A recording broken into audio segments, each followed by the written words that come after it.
Hello student, welcome back to my channel माझं Marathi. Student, आज हम लोग पढ़ेंगे स्टैंडर्ड 10 का महाराष्ट्र बोर्ड का मराठी सब्जेक्ट का थर्ड लेसन शाल। इस लेसन में लेखक ने लेखक मतलब राइटर ने शाल मतलब शॉल, शाल के सिलसिले में जो उसकी यादें हैं वो बताई गई हैं इस लेसन में। और शॉल की वजह से जो शालीनता आती है, शालीनता मतलब इमोशंस जो उसके पैदा हो जाते हैं, पोलाइटनेस जो आती है, वो उसने इस पार्ट में, इस लेसन में बताया है।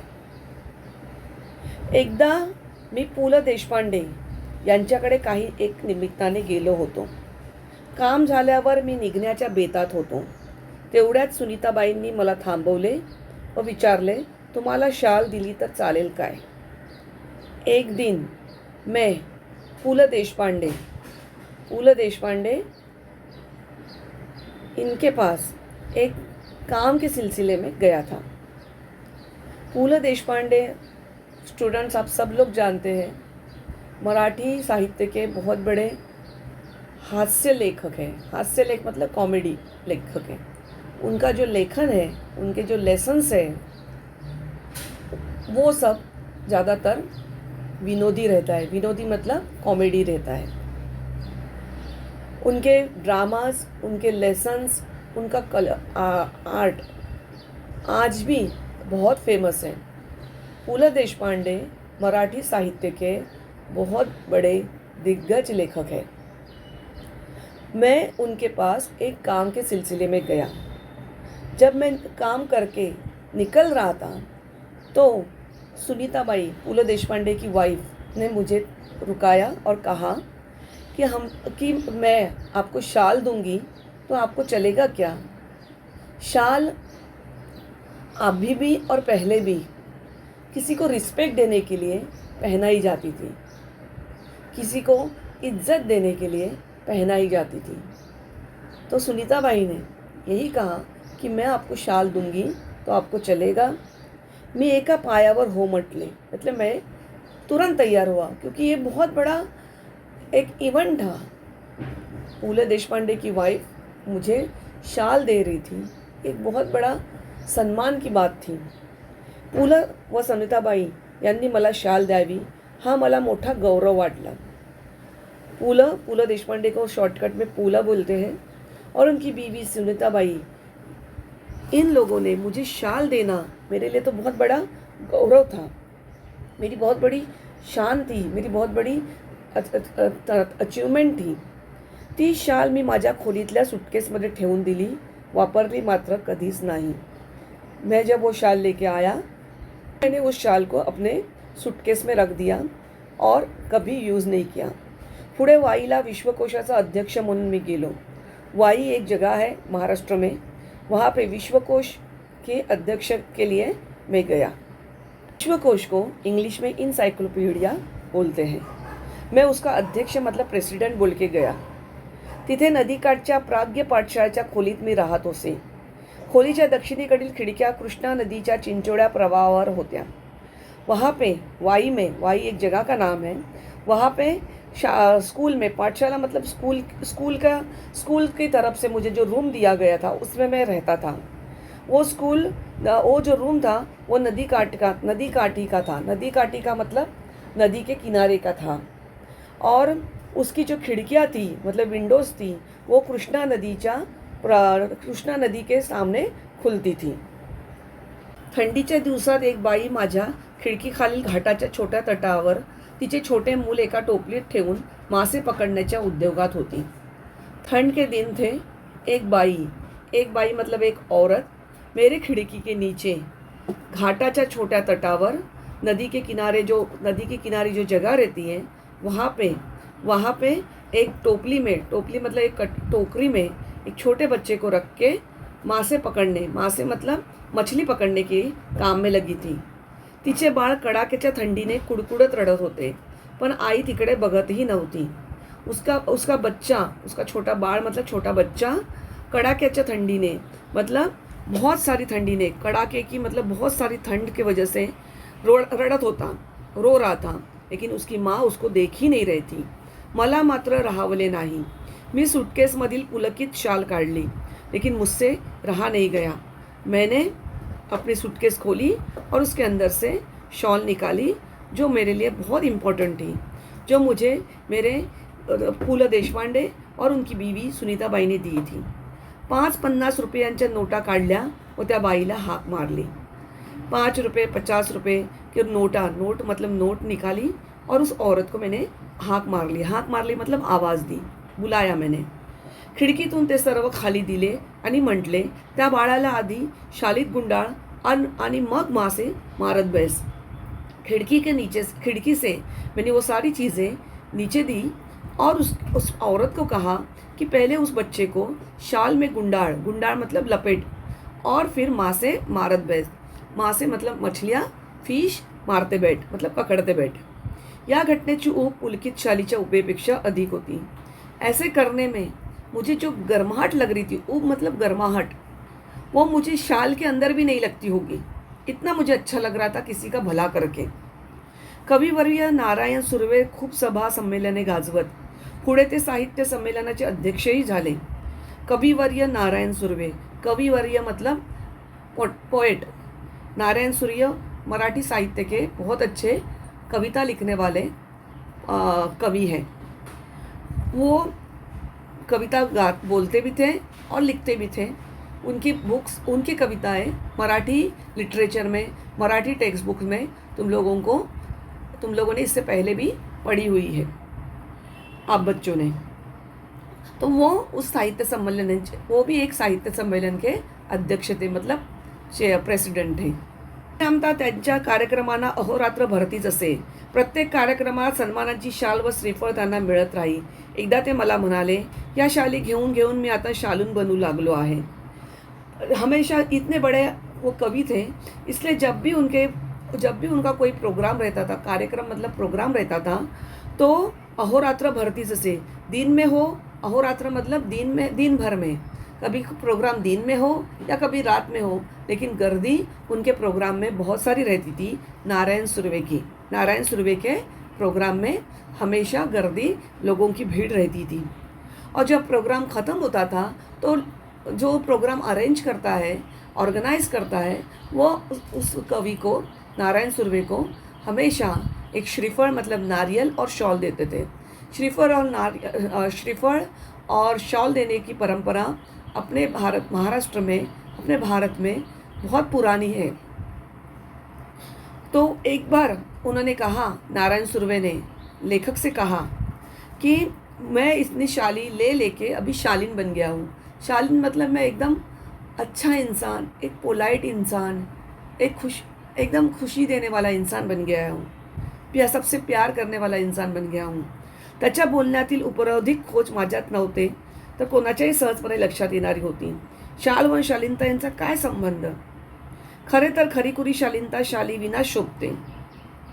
तो बोला था, वो किसी के समझ में नहीं आने वाला था, लेकिन मैं समझ गया. शाल व शालीनता यांचा काय संबंध? इनका क्या रिश्ता है? खरे तर शालीनता तो इंसान, शालीनता जो है वो इंसान में अपने आप आती है. मोहब्बत एक दूसरे के लिए, प्यार एक दूसरे के लिए, और प्यार से बात करने का जो तरीका है उसको शालीनता बोलते हैं. वो शाल के वजह से थोड़ी आती है, वो इंसान की तरबियत की वजह से आती है. सुर्वे मुळातच शालीन. शालीच्या वर्षावाखाली त्यांची शालीनता कधी हरवली नाही, कधी क्षीणही झाली नाही. ये जो सुर्वे हैं पहले से ही बहुत शालीन थे. ऊपर से शाल की वर्षाव, शाल हमेशा उनके प्रोग्राम में उनको शॉल ही मिलती थी. तो इसलिए उनका कभी शालीनता कभी हरवली नहीं, मतलब उनको कभी घमंड आया नहीं, कभी वो थके नहीं, कभी उनके अंदर रूडनेस, कभी किसी को इन्सल्ट करना उन्होंने कभी किया ही नाही. मी कविवर्यांना म्हटले, शालीमुळे शालीनता येत असेल तर मी कर्जबाजारी होईन, भिकेला लागेन, पण शेकडो शाली खरेदी करून सर्वांना एक एक शाल लगेचच नेऊन देईन. यावर तो शालीन कवी मनापासून हसला. मैंने कविवर्य मतलब नारायण सुर्वे जी से कहा कि शाल के वजह से अगर शालीनता आती होगी तो मैं तो कर्ज बाजारी हो जाऊंगा। कर्ज बाजारी मतलब मैं कर्ज मतलब किसी से उधार लेके, कर्जा लेके, लोन लेके मैं तो बहुत बर्बाद हो जाऊंगा। भिकेला लागेन मतलब मैं तो रास्ते पे आ जाऊंगा। सैकड़ों साल शाली खरेदी करून, बहुत सारी शेकड़ों, हजारों, लाखों या शेकड़ों शाली खरेदी करून, बहुत सारी शालें खरेदी करके मैं एक एक शाल सबको देते जाऊंगा। अध्यक्ष झालो। 2004 में मैं साहित्य संमेलन का अध्यक्ष बन गया। तत्कालीन 1-2 वर्षात माझ्यावर शालींचा वर्षाव झाला। 2-3 साल में ही मेरे ऊपर शालींचा वर्षाव मतलब मुझे बहुत सारी शाली मिल गई, शॉल मुझे बहुत सारी मिल गई, मुझे रिस्पेक्ट करने के लिए, मुझे मान सम्मान देने के लिए। एवढ्या शाली जमत गेल्या की माझ्या 8x6च्या खोलीत त्यांना ठेवणेच शक्य नव्हते।